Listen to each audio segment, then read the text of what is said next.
So it's not really about the greatness of Dawn Staley, and she is great, okay? Or UCLA this year, led by Lauren Betts with the wonderful coach Corey Close, who I interviewed yesterday, or Texas and what they bring to the table. It's about the fact that the standard, which is Uconn, is still here with a 54-game winning streak. And they're saying, hello, we're not going anywhere, just so you know that. So again, if you're going to beat them, understand it would be an upset because ain't nobody picking against UConn. Nobody. We have chalk again this year in the women's tournament, and we heard Shanae Gumake say yesterday on this show, every single team went out and tried to get better in order to beat UConn. They are the standard. They went out and they tried to add supplementary pieces to try and take down Goliath, and everyone's going to get a shot at that. And obviously South Carolina is first up. We'll see if that can actually happen. The Hawks took down the Celtics last night, but what's more shocking this season? The Celtics holding the 2 seed or Atlanta's sudden turnaround? Shocking takes, of course, ahead. Plus, in the football side, after George Pickens was waste much time deciding a franchise tag George Pickens after he led the team in receiving yards and touchdowns last season. However, Pickens was more looking for a long-term deal and more money. So will it backfire? Here's Brian Schottenheimer when asked if Pickens might miss offseason time with the team. He's training with Dak. Hey, look, GP loves it here. We love GP. We have plans for GP to be here for a long time. So we'll let the business side of this thing play out and see where it goes. Is it going to be the business side of it, or is it going to be the drama of it all? Ryan Clark is here with us.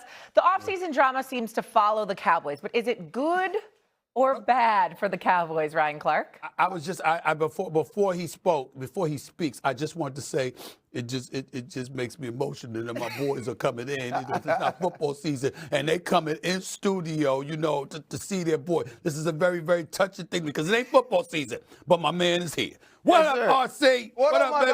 What's happening, baby? I'm good. Shay, you as Dougie would say, you may continue. Thank you very much. So the question was, offseason drama, good or bad? Not new for the Cowboys, but is it good or bad? Inevitable. It's like Thanos when we're talking about offseason drama with the Dallas Cowboys. And we knew that this was happening, right?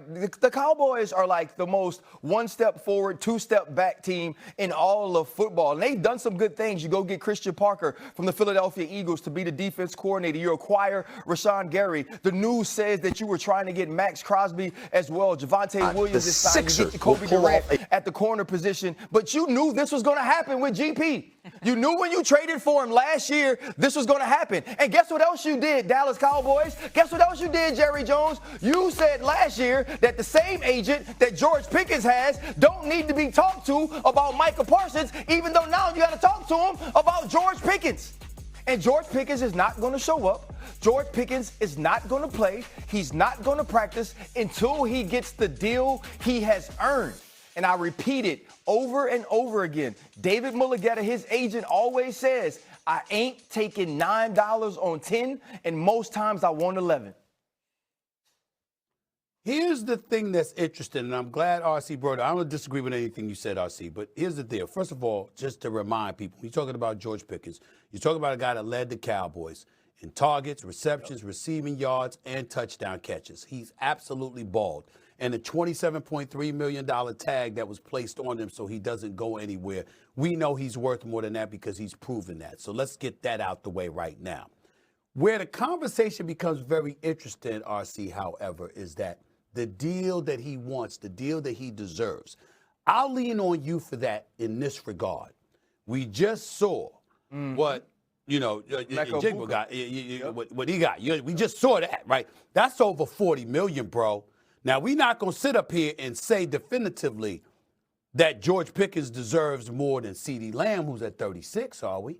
We're not going to say that. Yes. Because, see, that's where it gets very, very interesting. Because if you the Dallas Cowboys, if they came to Pickens, first of all, he deserves a long-term deal. And secondly, you know what? I wouldn't go on the damn football field on a one-year deal when one play can end it. Hell with all of that. The guaranteed dollars that's out there for him, he's got to hold it. Absolutely.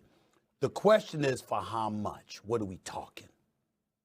Yeah, but the problem is, and I said Emeka Egbuka, apologist, another Ohio State wide receiver. But Jackson Smith and Jigba has shown you the way that the wide receiver market is increasing. Think about when we saw a deal for Justin Jefferson, and then CeeDee Lamb followed him, becoming the second highest paid wide receiver in all of football. The market has changed. You don't get to go negotiate if you're George Pickens and say, well, when CeeDee Lamb signed this deal 2 years ago, he's worth more than I'm worth. When I played more games, when I had more catches, when I had more yardage, when I proved last year that I can not only be a 1B receiver, but I can be an absolute number 1 receiver for the Dallas Cowboys, not another team. That's the way that George Pickens is going to negotiate. George Pickens is going to negotiate on $42 million a year that Jackson Smith and Jigba got. This isn't a conversation about who CeeDee Lamb is. This is a conversation about who George Pickens is right now as it stands in the wide receiver market, Stephen A.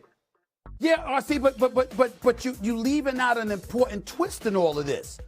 Like, CeeDee Lamb got his money from Dallas, right? Yeah. After Justin Jefferson got his money, but Justin Jefferson's on the Vikings.